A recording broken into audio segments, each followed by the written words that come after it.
welcome back to the Deep Dive. We are really glad you're here. Hey, everyone. So I want to start with a question for you. When you think about the future, and I mean the real future, the one we were all promised, what pops into your head? Oh, it's got to be Chrome, right? Chrome, yeah. Lots of Chrome, flying cars. Flying cars, glass domes, maybe a robot butler who brings you a drink. A robot butler is non-negotiable. Absolutely. Exactly. We all have this kind of cultural hangover from the golden age of science fiction. You know, I'm thinking of Isaac Asimov, Robert Heinlein, Arthur C. Clarke? Arthur C. Clarke, of course, even Gene Roddenberry with Star Trek. And the vision was always the same, wasn't it? Technology is going to solve all the boring stuff. Right, all the drudgery. It's going to lift the heavy loads, do the complex math, wash the dishes. And what are humans left with? Well, paradise, basically. We'd be writing poetry, painting, exploring the stars. Just having a great time. The shiny future, as they say. The shiny future. But today we're unpacking an article that kind of throws a wrench in that whole idea. It suggests that maybe that shiny future is actually, well, a trap. It's a really thought-provoking piece. It is. We're looking at an article by Scott S. Nelson called The Frictionless Trap. And I have to say, it's a little unsettling because Nelson is a tech guy himself. He's a CEO. He's deep in the industry. But he kicks off the whole thing by saying that lately, the world doesn't really feel like Star Trek. No, not at all. It feels a lot more like an episode of Black Mirror. Yes. Or Brave New World. Or 1984. Nelson actually mentions he gets vibes of some really dark stuff, like A Boy and His Dog, or The Hunger Games. Which is such a weird pivot, right? Because we got the tech, Yeah. we have the supercomputers in our pockets, we have the instant access to information. We got everything we were promised on the tech side. We did, Yeah. but the vibe is just, it's less utopia and way more dystopia. And that's the real tension we're digging into today. It's that gap between what we wanted technology to do for us, you know, make life easier, and what it might actually be doing to us. Yeah, Nelson puts forward this idea that we might be, in his words, engineering ourselves out of the equation. And that it sounds like the usual AI is going to take over and kill us all, kind of doom-mongering you hear. It does, but it's not that. No, it's way more subtle. It's not about robots coming at us with laser guns. It's about robots, well, being too helpful. That is a perfect way to put it. He starts with this paradox that really frames the whole deep dive for us. He quotes this common mantra in the tech world. What is it? Technology should make things easier. I make technology easier. Okay, and I'll be the first to admit that is my favorite thing in the world. Yeah. I love convenience. I want one-click checkout. I want my GPS to know my commute before I do. Of course. I want all the friction gone. So when I read that quote, my first reaction is, yes, that's the goal. But Nelson, he calls this the frictionless trap. And that is our mission for today's deep dive. We're going to try and figure out why on earth frictionless would be a trap. Right. We're going to explore this idea that AI's biggest selling point, the fact that it removes difficulty, might actually be a massive hidden risk to our cognitive development, to our resilience, maybe even to our humanity itself. Whoa, okay. Risk to our humanity. That's a huge claim. It is. Because I'm sitting here and I'm thinking, okay, I have a dishwasher. I don't wash dishes by hand. Am I less human for that? I use a calculator. I don't do long division on paper. Does that make me less human? What makes AI so different? That's a totally fair question. And you're right. We have been inventing tools to save labor since the first person picks up a rock. The wheel. The wheel, the plow, the cotton gin, the dishwasher, they're all labor-saving devices. But Nelson's argument, and it's a powerful one, is that AI is different because it's not just saving physical labor. It's saving mental labor. It's saving cognitive labor. And that, he says, is where things start to get really tricky. Okay, so let's get into the main argument here. He starts with a story that, I've got to be honest, as a parent, it freaked me out a little bit. Yeah. It's about an NPR report. This is the real anchor for his whole section on what he calls frictionless education. It's a perfect example. So can you paint the picture for us? What was this report all about? Sure. So the report was covering this new generation of AI-powered educational software being rolled out in schools. Okay. And the big feature, the main selling point, is that this software is hypersensitive to a student's emotional state. It's using the computer's camera, it's tracking keystrokes, response times. It's basically watching the kid. So it's like a really, really observant private tutor. That's the idea, yeah. But here's the key mechanism. It's specifically looking for signs of frustration. Okay. So picture a 10-year-old, right? She's trying to learn, I don't know, fractions. She's staring at the screen. Her brow furrows. She types an answer, deletes it. Maybe she lets out a little sigh. The AI detects all of this. It registers it as a negative emotion. And normally that's the moment where a good teacher might step in and say, hey, you're so close, keep trying, or what part is confusing you? Right. A teacher would encourage the struggle. Yeah. But the AI does something totally different. The second it senses that frustration is about to peak, the moment the user experience might become unpleasant, it pivots. It pivots. What do you mean? It just changes the subject. It might switch to an easier problem in the same topic. It might jump to a completely different subject it knows the student likes, just to, keep the good vibes going. To keep the dopamine hit coming. Exactly. Or it might just serve up a massive hint that basically hands the student the answer. The ultimate goal of the software is to maximize engagement by minimizing frustration. Okay, let me play devil's advocate for a second. Please. I can vividly remember sitting at my kitchen table, literally crying over my algebra homework. My dad would be trying to help, getting frustrated himself. It was awful. I hated it. If some AI tutor could have just stepped in and said, hey, let's switch gears and do some history for a bit, I would have been thrilled. I get that. So isn't preventing that kind of rage quit a good thing? Isn't that a win? Well, depends on who you ask. Yeah. If you're a user experience designer, a UX designer, it's a massive triumph. You've solved the problem. You kept the user happy. You kept them on the platform. Mission accomplished. Right. But if you're an educator or maybe a neuroscientist, it's an absolute disaster. Nelson calls this a silent deletion. A silent deletion of what, though? The crying? No, it's a silent deletion of the growth itself. We have to take a step back and think about what learning actually is on a biological level. Okay, break it down for me. Real, deep learning is a physical process. It's a change in the structure of your brain. You are literally building new neural pathways. You're ramping those connections in myelin sheathing so the signals can fire faster and more efficiently. And the trigger for that whole biological construction project is usually struggle. So not comfort, struggle. Struggle. There's a concept in educational psychology called productive struggle. Productive struggle. I like that. It's that sweet spot where you almost have it, but you're not quite there yet. It's difficult. It's uncomfortable. Your brain is churning away. That feeling of, ugh, I don't get this. This is so frustrating. That is literally the feeling of your brain stretching and building new capacity. So you're saying the frustration isn't just some unfortunate side effect of learning? I'm saying it's the catalyst. It's the signal to the brain that says, hey, this is important and difficult. We need to build some new hardware here. Okay. Think about it like going to the gym and lifting weights. The burning sensation you feel in your muscles isn't a sign that the workout is failing. It's the sign that it's working. Exactly. That burn means you're creating micro tears in the muscle fibers that will heal back stronger.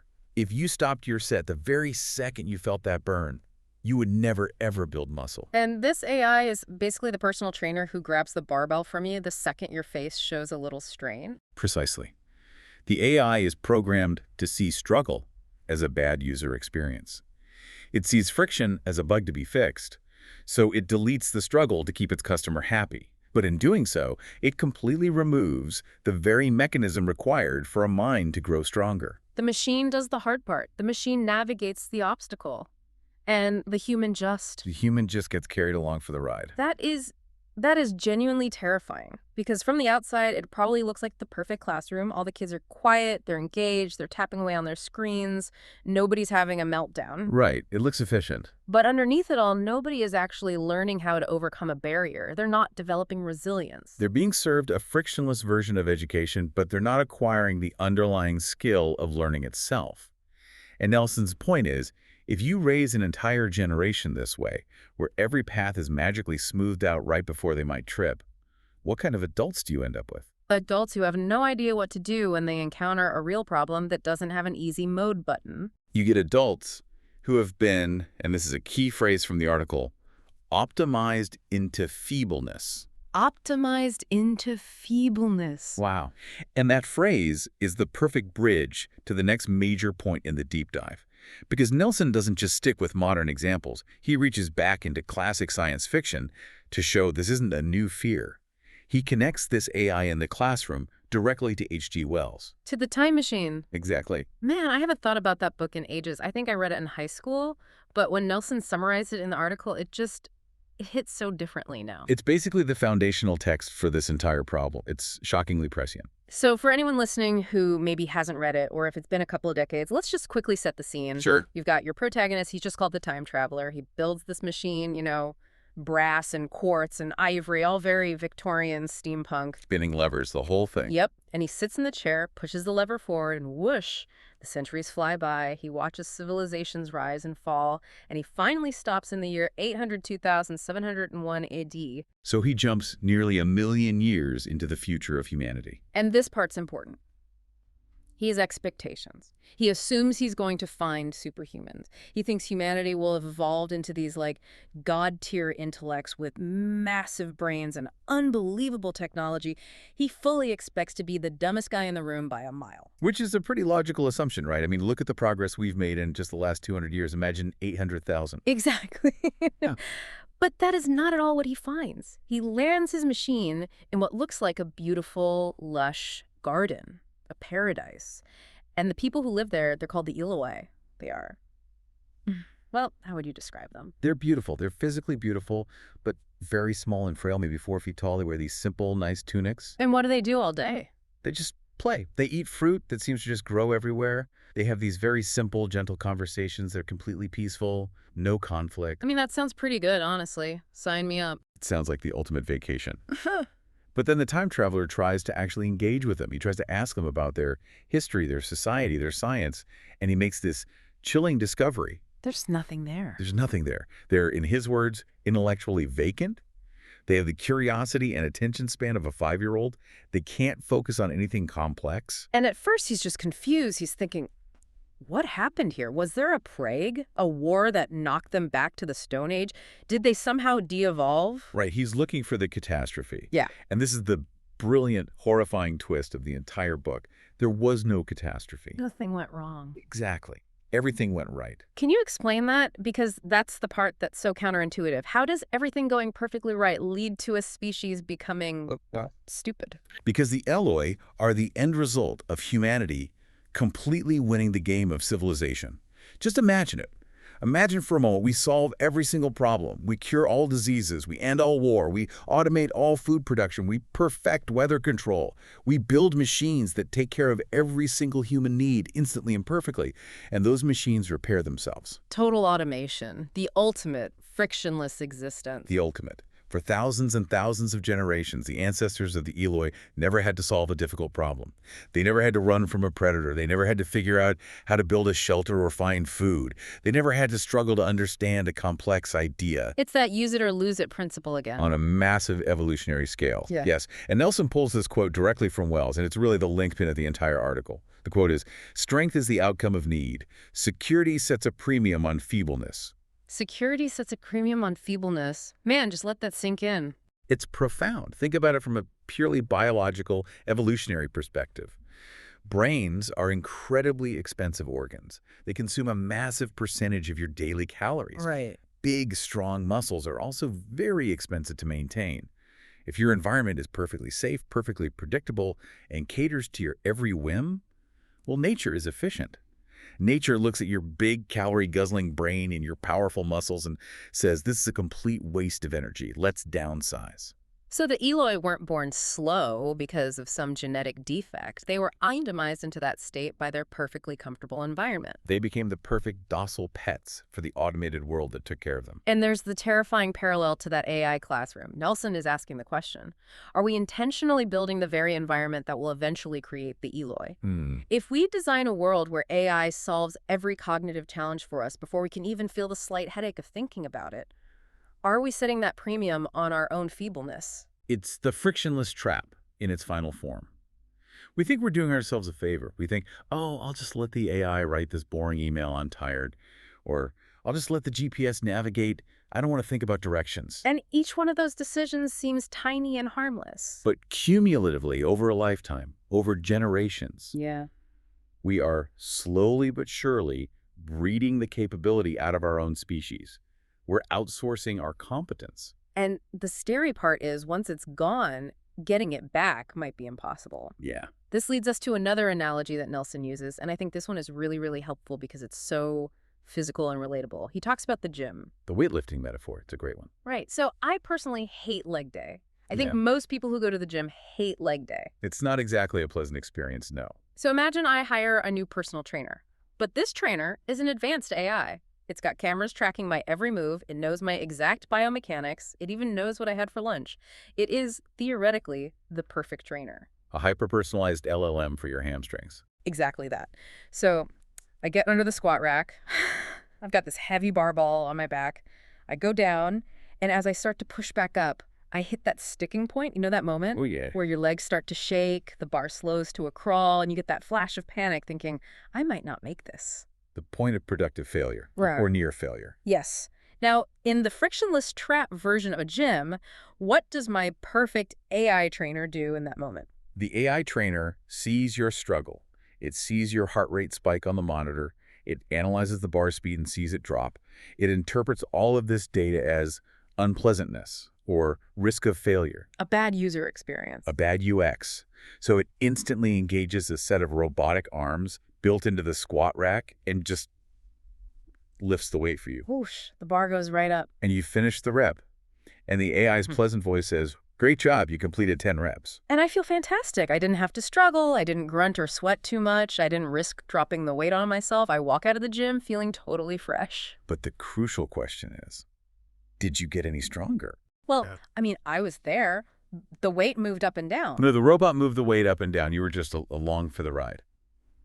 Physiologically, the process of hypertrophy, of muscle growth, requires mechanical tension. It requires that the muscle fibers be challenged and slightly damaged so they can repair themselves and grow back stronger. If you take away the resistance. You take away the entire stimulus for growth. You can't get fit by watching someone else work out, even if that someone else is a hyper-intelligent robot doing it for you. So in that scenario, the robot is the one getting the workout, and I'm just getting delivered from the bottom of the squat to the top. You've adopted what Nelson calls the passenger mindset. You are a passenger in your own exercise.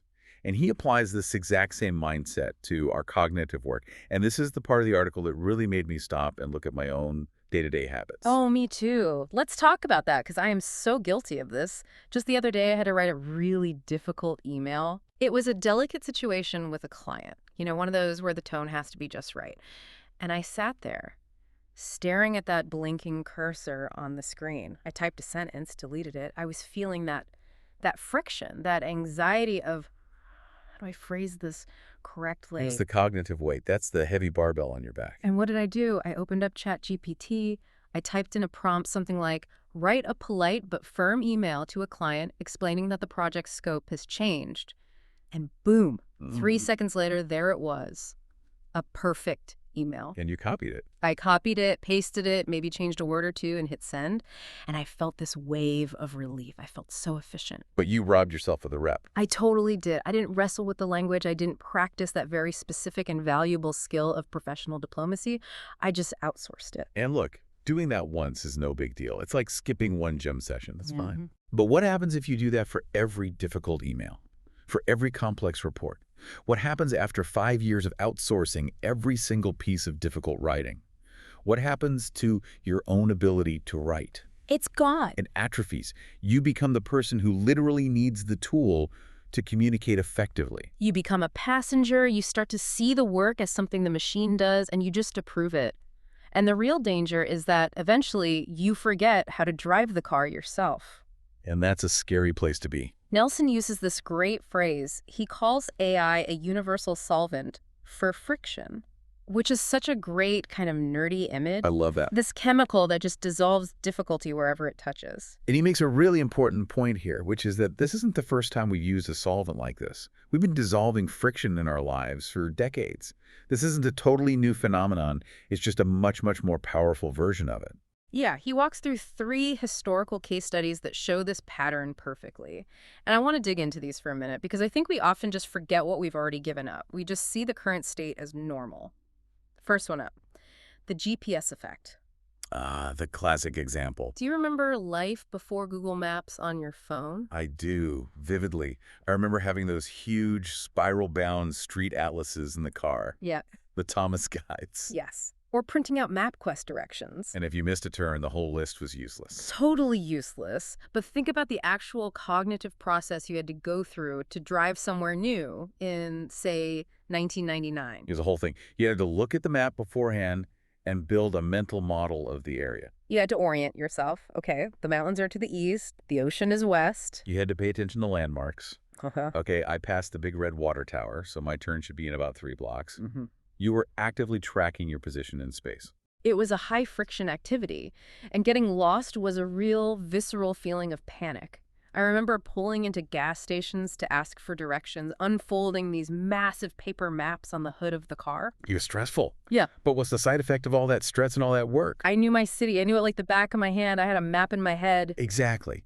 You were constantly building and reinforcing a cognitive map. Yeah. Your hippocampus, which is the part of your brain responsible for spatial memory and navigation, was getting a serious workout every single time you got in the car. And now we have the little blue dot on the screen. We have the calm voice saying, in 500 feet, turn left. We don't look at landmarks. We don't look at street names half the time. We just stare at the screen and follow the line. I have absolutely had that bizarre experience where I've driven to a friend's house a dozen times, but always using Waze. And one day my phone died, and I realized with a jolt, I have no idea how to get there. I don't know where I am. Your internal spatial awareness has become what Nelson calls a legacy system. It's been deprecated. We've deprecated it. We traded that internal skill for external efficiency. And look, neither of us is arguing to go back to paper maps. The convenience is incredible. But we have to be honest and acknowledge that we lost a distinct human capability in that trade. We are now utterly dependent on the satellite. Okay, that makes sense. Case study number 2 he brings up, the calculator. This is the one that everyone uses to defend AI.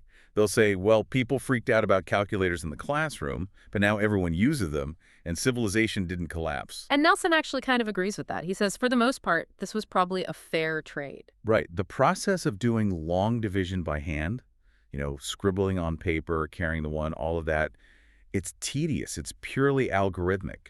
A machine should be doing that. And offloading that basic arithmetic allowed mathematicians and engineers and scientists to focus on higher level, more abstract problems. Yeah, you're not feeble because you use the tip calculator on your phone instead of doing the math in your head. There's a but. There's a but. It set a really important precedent. It established a cultural rule. If a machine can perform a mental task faster and more accurately than a human, then the human brain is officially off the clock for that skill. We collectively agreed that we don't need to be good at calculation anymore. Which leads directly into case study 3. And this one, for me, is the one that hurts the most. The infinite search. The way we've outsourced our own memory. This is the big one. This is the shift from knowing things to simply knowing how to find things. He has that great line about how we treat our devices as an external hard drive for our personalities. It's so true. And he brings up that famous quote that's often attributed to Einstein. You know the one I'm talking about? Oh, yeah. Never memorize something that you can look up. I have definitely used that quote to justify the fact that I don't know a single phone number by heart anymore, not even my wife's. It's a very seductive idea, isn't it? It makes you feel smart for not knowing things. But Nelson really pushes back on it, hard. He argues that we're confusing rote memorization of trivia with what he calls mental muscle memory. Okay, what's the difference there? Well, think about where new ideas come from. Think about creativity or synthesis. That spark of insight you get in the shower or when you're on a long walk. Those moments happen when 2 or more different ideas that are already in your head collide in a new way. Ah, okay. So if the information is just sitting on a server at Google, it can't randomly bump into another idea that's floating around in my brain and create a new thought. Exactly. You cannot truly think with information that you don't possess internally. You can only look it up. If your internal library is empty because you've decided to store all your books in the cloud, your ability to generate novel insights is crippled. You become a librarian of facts, not an author of ideas. It reminds me of his comment about avoiding post-EMP stories, the apocalyptic fiction where all the electronics suddenly die. Right. Because those stories force you to confront the question. Without your external hard drive, what are you? Are you still a knowledgeable person? Do you still know history or science or how to fix something? Or are you just an empty vessel, helpless without your tool? It's the fear of total dependency. And when you look at those three examples together, GPS, the calculator, Yeah. and search, you see the exact same pattern playing out. We trade an internal capability for an external convenience. We become faster, more efficient, but maybe a little bit emptier. And now, the big one, generative AI. And the question becomes, what is this universal solvent dissolving? Yeah. With the calculator, we gave up arithmetic. With GPS, we gave up our sense of direction. With AI, it really feels like we're on the verge of giving up the act of thinking itself. And that's the critical distinction that Nelson makes in the back half of the piece. He says, we absolutely cannot treat AI like it's just a more powerful calculator. A calculator does a calculation. AI, it simulates thinking. Yes. Let's really drill down on that, this idea of simulation versus thinking, because you hear people say it all the time. Oh, ChatGPT is just a fancy autocomplete. It's just predicting the next word. It's just math. And on a technical level, they're right. It is math. But the output of that math is a convincing facsimile of human thought. And that's the trap. So break it down for us. How does a machine write an essay versus how a human does it? Okay, so if you ask a college student to write an essay on, let's say, the primary causes of the American Civil War, what's the process? Okay, well, they have to go read books, articles. They have to understand these really complex concepts like slavery, economics, states' rights. They have to weigh conflicting sources. Right, they have to form a thesis, an actual argument. They have to struggle to organize their thoughts into a coherent structure. They have to choose their words carefully. It's a cognitive gym rep all over again. It's hard work. It's very hard work. The final essay, the document they turn in, is the proof that all of that thinking happened. The essay is just the residue of that intense cognitive process. Okay, now the AI. An LLM, a large language model, does not understand the Civil War. It has no concept of what a war is or what slavery felt like or what an economy is. It has zero comprehension. What it has is a staggering amount of data and a mastery of statistical probability. It's a pattern matcher. The world's best pattern matcher. It knows that statistically, in the billions of texts it's been trained on, the word economic very frequently appears near the words factors and slavery in this context. It is simply predicting the most probable next word over and over again. So it really is just a parrot, a ridiculously, unbelievably smart parrot. It's a parrot that has read every book ever written. It can mimic the syntax of human thought. It can mimic the structure of a logical argument, but it never actually did the thinking. But the end product can look identical. In fact, let's be honest, the AI's essay might be cleaner, better written, and have fewer typos than the students. And that is precisely why it is so dangerous and so seductive, because we as humans confuse the product with the process. If we accept the AI's simulation of thought as a valid substitute for our own messy, difficult thinking, we're just skipping the journey. We're just asking to be delivered to the destination. Yes. If you use an AI to summarize a long, complex article for you, you get the bullet points. You get the answer. But you completely missed the actual process of reading, of wrestling with the author's arguments, of filtering their ideas through your own experiences and biases, and ultimately coming to your own unique conclusion. You got the summary, but you didn't gain the understanding. You didn't take the walk. And if you never take the walk, your navigational muscles never develop. You become an Eloi. You become a passive consumer of conclusions rather than an active producer of insights. Okay, so we've painted a pretty bleak picture here. We're all on a frictionless slide toward becoming beautiful, vacant-eyed people being pushed around in floating chairs by our robot butlers. It's a risk. It's a potential future. It's definitely not a guarantee. So what do we do? That's the big question. Because I'm not going to go home and smash my smartphone with a hammer. I'm not going to cancel my ChatGPT subscription. These tools are incredibly useful. And Nelson isn't a Luddite, right? He's a tech CEO. Yes. Not at all. He is a huge believer in the power of this technology to amplify human potential. But he's arguing for a radical shift in our philosophy, both as designers of these tools and as users of them. He talks about this idea of designing for resistance, which just sounds so backward. The whole goal of tech for the last 20 years has been designing for ease of use. Right. We need to start intentionally designing productive friction back into our lives and our workflows. Okay, let's make that practical. What does that actually look like on a Tuesday morning at the office? How can I use these powerful AI tools without turning into a passenger? Nelson offers a really great mental model. He calls it the AI intern mindset. An AI intern. Okay. Think about how you would manage a real human intern, a bright, eager 20-year-old. You wouldn't just tell them, hey, write the entire Q3 marketing strategy document, and then when they give it to you, forward it directly to the CEO without even reading it. Oh, God, no. That would be insane. I would be Of terrified. course you would. What would you do? I'd read every single word. I'd cover it in red ink. I'd say, this part is good, but this argument is weak. You need to find more data here. Or this tone is all wrong for our brand. Rewrite this section. Exactly. You stay in the driver's seat. You remain the one responsible for the final product. You use the intern to do the grunt work, the initial research, the data gathering, the first rough draft. But you provide the critical judgment. You provide the taste, the direction, the verification. So applying that to AI, instead of saying, write this email for me, maybe a better approach is for me to write a messy first draft and then give it to the AI and say, critique this, make it better. What logical fallacies am I making? Yes, critique this is a profoundly better prompt than write this. If you ask the AI to act as your sparring partner, you're still the one in the ring. You're still the author. You're using the tool to sharpen your own thinking, not to replace it. So the goal is amplification, not abdication. That's it perfectly. Yeah. You want to use the tool to become a superhuman, not a subhuman. You want to be Iron Man in the suit. The suit helps you fly and gives you super strength, but Tony Stark is still the one flying the suit. You don't want to be one of the humans in the movie WALL-E, just floating around in their chairs, unable to even walk. That is another perfect sci-fi reference. We are full of them today. The genre has been a warning system for a long time. Nelson wraps up the whole piece with one last analogy that I think just perfectly summarizes the entire argument. The bicycle. It's the ideal closing image. He says, if the road is perfectly flat and the bike pedals itself, you aren't traveling. You are just being delivered. Think about a bicycle. It is a piece of technology. It is a machine. It makes you faster and more efficient than a human just walking, but You still have to pedal. you still have to pedal, you have to steer, you have to maintain your balance, you have to watch out for obstacles in the road. The machine is amplifying your effort, but it is not replacing it. If you take away the pedals and the handlebars and just put a motor on it, well, it's not a bicycle anymore. It's a scooter. It's a ride.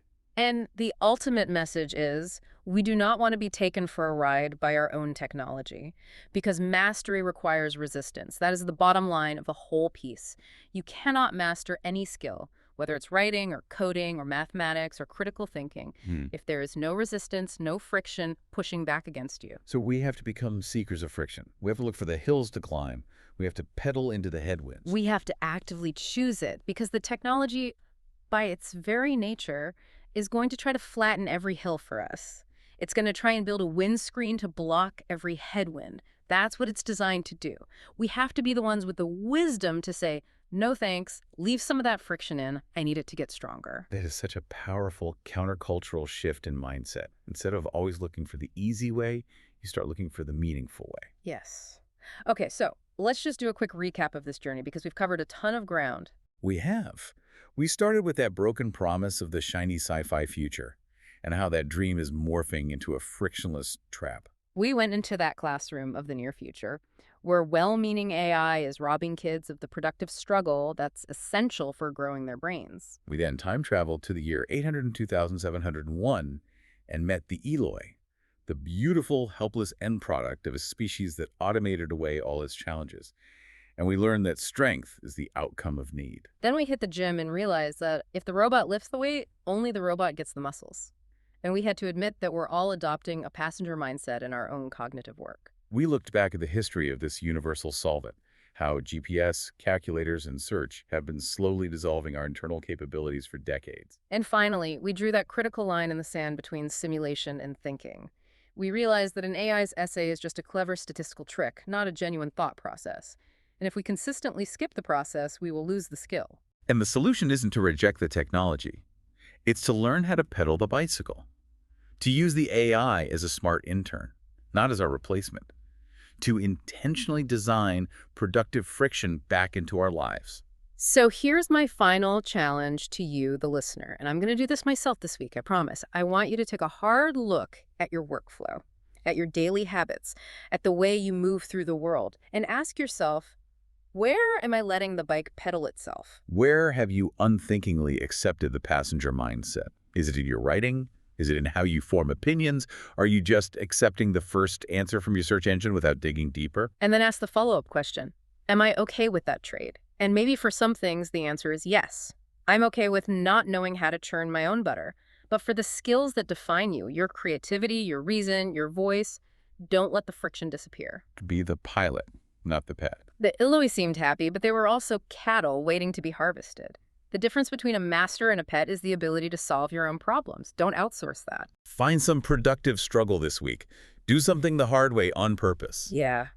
Write the email from scratch. Try to navigate somewhere without GPS. Do some quick math in your head, just to prove to yourself that you still can. Keep those cognitive muscles working. Thanks for diving deep with us today. This has been a really fascinating one. We will see you next time. Stay curious and keep pedaling.